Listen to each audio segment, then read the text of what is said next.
Olá pessoal, eu sou o Igor e faço parte da equipe de suporte da JMV Technology. Nesta aula, irei ensinar a realizar uma transmissão de um conteúdo gravado. Com o OBS Studio aberto, vamos clicar em adicionar cenas.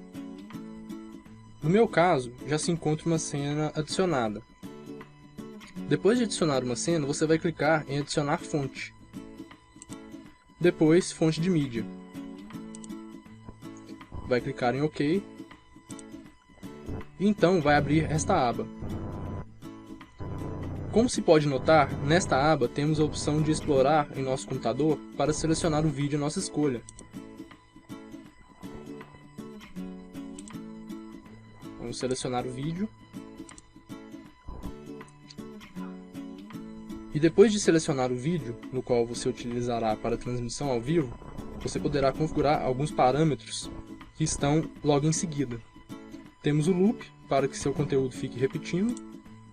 Reiniciar a reprodução para quando a fonte se tornar ativa, ou seja, caso você mudar a fonte sem querer e for retornar para esta mesma fonte, o vídeo será reiniciado.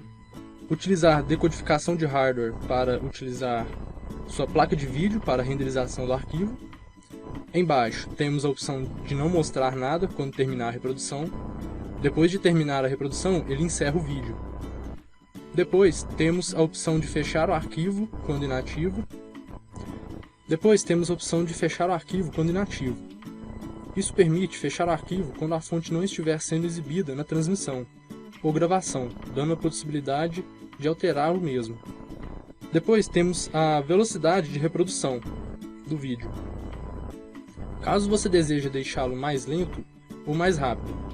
Embaixo temos o intervalo de cores, onde você pode selecionar entre automático, parcial ou completo. E depois de configurar a fonte de mídia da forma que achar melhor, iremos configurar a nossa transmissão.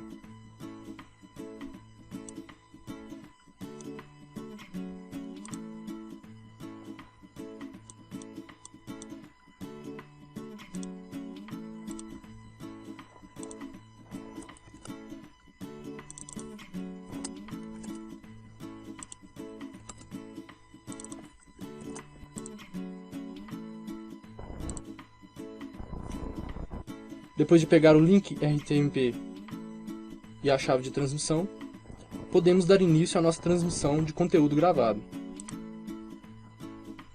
Com isto, esta aula fica por aqui. Espero que tenha gostado. Um abraço e até a próxima!